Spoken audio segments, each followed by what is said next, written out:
They looked dull, drove quietly, and blended into traffic. But behind those sleepy badges were engineering secrets so clever they outsmarted cars twice their price. Today, we're counting down 15 cars that looked boring, but were secretly brilliant. Number 15, Honda Accord, 2003 to 2007. At first glance, the mid-2000s Honda Accord looked like every other suburban sedan in the grocery store parking lot. Silver paint, cloth seats, and hubcaps that practically whispered practical decision. It was the car your dad bought after he stopped caring about impressing anyone. But under that responsible adult image was one of Honda's most underrated masterpieces. This generation marked the return of something enthusiasts didn't expect, a proper V6 with a manual transmission. The 3.0-liter J30A V6 wasn't just smooth, it was engineering poetry. 240 horsepower, buttery torque delivery, and a red line that encouraged bad behavior. It shared its DNA with the Acura TL, but because it wore an Accord badge, nobody noticed. To the untrained eye, it was just a commuter. To those who knew, it was a wolf in sheep's clothing. Honda also gave it one of the sharpest front suspensions in its class, a true double wishbone setup, something even luxury sedans were ditching at the time. That meant you could attack corners with surgical precision while still gliding over potholes like a Camry. Transmissions went 200,000 miles, engines went 300,000, interiors aged slower than luxury cars twice the price. Fast forward to today, and these cars are finally getting the respect they deserve. V6 manual Accords, once bought by dads with midlife crises, are now collector bait, often selling for more than newer models with CVTs. Number 14, Volvo 240, 1974 to 1993. The Volvo 240 was the automotive equivalent of a sensible pair of shoes, square, slow, and Scandinavian. It looked like it was designed with a ruler and a calculator, not a pencil, and yet what it lacked in flash, it made up for with something no sports car of its era could match: immortality. This boxy commuter car wasn't built to impress, it was built to survive. Every panel, every weld, every seam screamed over engineering. Owners joked that you could crash one into a wall, replace the wall, and still drive to work. And honestly, they weren't exaggerating. Under the hood sat the B21 and later B230 engines. Iron block, red-painted workhorses so tough they made Toyota jealous. They ran on bad gas, survived neglect, and started in sub-zero Swedish winters with ease. These engines were so under stress that many still run today, some with 500,000 miles, on their original internals. But here's where it gets interesting. The 240 quietly became a favorite among tuners and rally drivers. With a few tweaks, a turbo swap, a suspension refresh, and a roll cage, this grandma car could chase down BMWs on twisty back roads. It wasn't just durable, it was deceptively capable. Number 13, Toyota Prius, 2004 to 2009. If you judged it by looks alone, the second generation Toyota Prius might be the most uninspiring car ever designed. It looked like a doorstop on wheels, sounded like a hairdryer, and accelerated like one too. Yet beneath that dull exterior was a piece of technology so revolutionary it rewrote the future of the entire auto industry. When the 2004 Prius arrived, hybrids were a gimmick. Most people thought combining gas and electric power was just a fad for celebrities who wanted to look eco-friendly, but Toyota wasn't experimenting. They were engineering dominance. Its hybrid synergy drive was a masterclass in simplicity and reliability. A 1.5-liter gasoline engine paired with 2 electric motors, seamlessly managed by a computer that could outthink most engineers of its day. While competitors were still figuring out how to make hybrids affordable, Toyota had already perfected the formula. And it worked flawlessly. Owners regularly reported 50+ miles per gallon, minimal maintenance, and unheard of longevity. Taxis in Tokyo and New York racked up 400,000 miles on original batteries, proving that hybrids weren't fragile science projects. They were bulletproof commuters. What really made the Prius brilliant wasn't just its fuel economy, it was the culture shift it created. It turned environmental responsibility into a trend and made efficiency aspirational. It was the first car that made people feel proud to save gas, not burn it.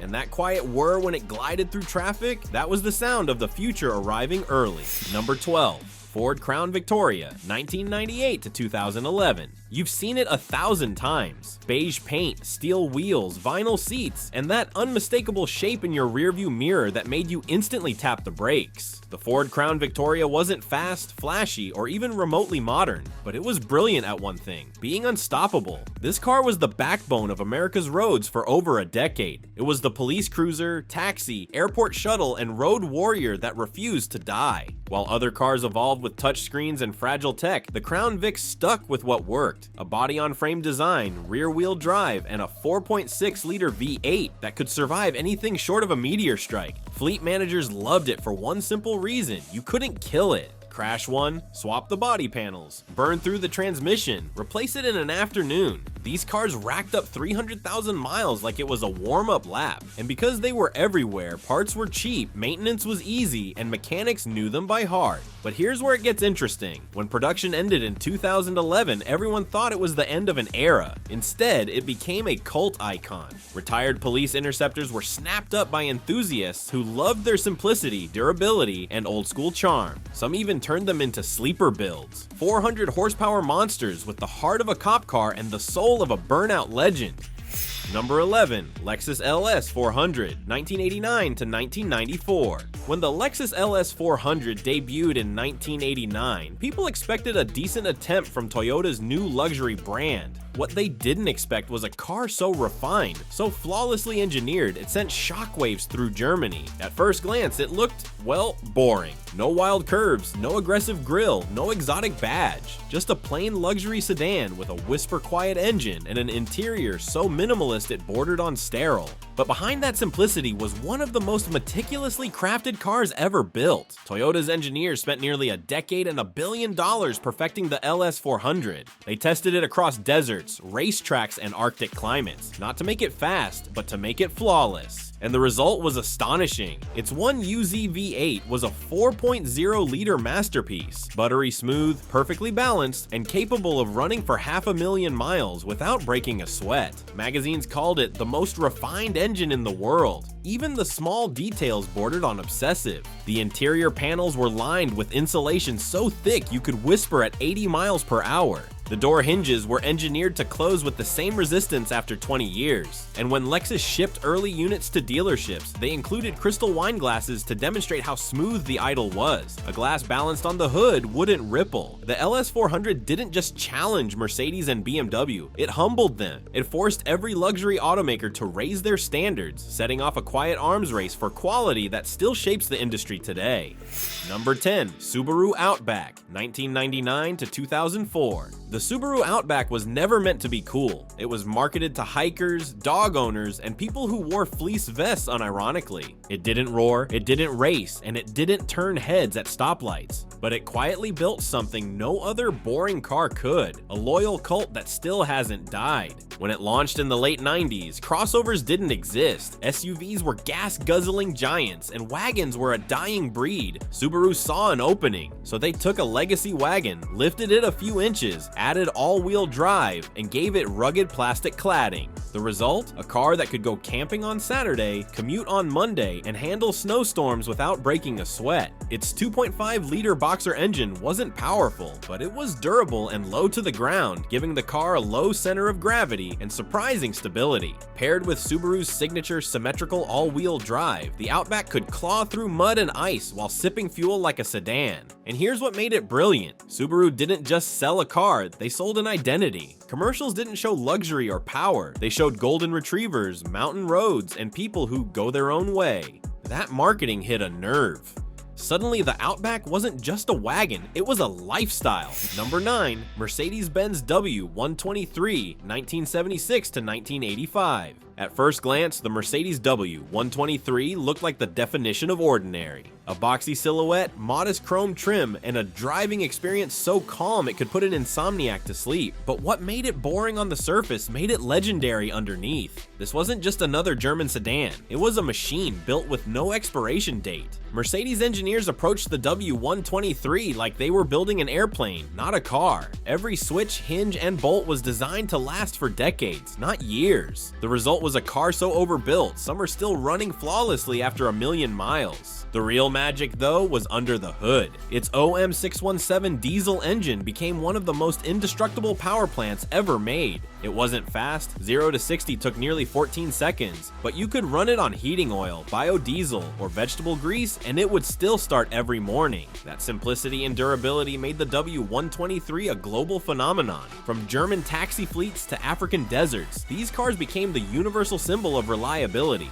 Owners often joke that the only way to destroy a W123 is to stop feeding it fuel, and even then, it'll probably find a way to keep idling. Number 8. Mazda MX-5 Miata, 1989 to 1997. When Mazda unveiled the Miata in 1989, critics didn't quite know what to make of it. It wasn't fast, it wasn't luxurious, and with its tiny 1.6-liter engine making just 116 horsepower, it looked like a toy compared to the muscle cars of the era. But what the Miata lacked in flash, it more than made up for in purity. Mazda didn't set out to build the fastest car, they set out to build the most joyful one. Their mission was simple: bring back the spirit of the 1960s British roadsters, cars like the Lotus Elan and MGB, but without the oil leaks, electrical gremlins, or unreliability. The result was a lightweight, perfectly balanced convertible that handled like an extension of your own body. With a weight of just 2,100 pounds and a near-perfect 50-50 balance, the Miata wasn't about horsepower, it was about feel. It cornered like a dream, shifted with the precision of a watch, and delivered smiles per gallon like nothing else on the road. And because it was a Mazda, it ran forever. Journalists called it slow car fast perfection, a car you could drive flat out without breaking the law or your wallet. Enthusiasts called it something else entirely, the most fun car ever built. But here's what made it truly brilliant: it revived an entire genre. The Miata single-handedly brought back the affordable sports car and proved that driving pleasure didn't need a turbocharger or a six-figure price tag. It became the best-selling roadster in history and remains the go-to car for anyone who believes driving should be about connection, not horsepower. Number 7. Volkswagen Golf TDI, 1999 to 2006. If you judged it by appearance alone, the early 2000s Volkswagen Golf TDI looked about as thrilling as a toaster. No spoilers, no flash, no soundtrack, just a practical little hatchback humming quietly in the slow lane. But under that dull design was one of the greatest long-distance engines ever built. The magic came from its 1.9-liter turbo diesel, a power plant famous for one thing: efficiency without fragility. It wasn't powerful, just around 90 to 100 horsepower, but it produced mountains of torque at low RPMs and could drive from one coast to the other on a single tank. Owners routinely bragged about 50+ miles per gallon and 500,000 mile odometer readings with nothing more than basic maintenance. What made it brilliant was how it blended simplicity and stamina. While most compact cars in the early 2000s were disposable, the Golf TDI was built to last. Its diesel engine was understressed, over-engineered, and mated to a transmission that could handle twice its torque rating. In an era before hybrids went mainstream, this little car quietly proved that efficiency didn't have to come at the cost of durability or fun. It also created a small but fierce cult of enthusiasts who appreciated its practicality. They tuned them, swapped turbos, and turned boring economy cars into torque-happy sleeper machines that could embarrass much sportier rides. Number 6. Toyota Camry, 1997 to 2001. There's boring. And then there's Camry boring. For decades, this car has been the punchline of automotive jokes, the go-to symbol for people who hate risk. But here's the twist: that very boringness was Toyota's secret weapon. The late 90s, Camry wasn't fast, sporty, or stylish. It was the car you bought because you didn't want to think about cars. And yet it was so perfectly engineered that it became the gold standard of reliability, the car every competitor benchmarked against. Under the hood, the 5S and 1MZ engines became legends in their own right. These inline 4s and V6s weren't flashy, but they were practically indestructible. They used timing belts that rarely failed, transmissions that never quit, and cooling systems that didn't know the meaning of overheat. Some Camrys from this era are still daily drivers today, quietly ticking past 300,000 miles like it's nothing. But what really made the Camry brilliant wasn't just reliability, it was consistency. Toyota built every single car to the same obsessive standard no matter who bought it. The doors shut with the same reassuring thud whether you bought the base model or the V6 XLE. The ride was serene, the interior dead silent, and the dependability unmatched. Number 5. Saab 900 Turbo, 1978 to 1993. The Saab 900 Turbo looked like something your high school math teacher would drive. Awkward, tall, and about as exciting as a filing cabinet. But under that strange Scandinavian shell was a piece of engineering brilliance that car enthusiasts still talk about today. Saab wasn't your typical automaker. They built fighter jets. And when they built the 900 Turbo, they treated it with the same obsessive focus on aerodynamics, balance, and safety. Everything about it was unconventional. From the wraparound windshield inspired by cockpit glass to the ignition switch mounted on the floor between the seats. A safety measure borrowed from aviation to prevent knee injuries and crashes. But the real magic was under the hood. Saab took a humble 4-cylinder engine and gave it a turbocharger, at a time when most automakers were still figuring out how turbos worked without blowing engines apart. They didn't just add boost, they engineered reliability. Their turbo system used progressive boost control, a first of its kind, allowing smooth power delivery and long-term durability.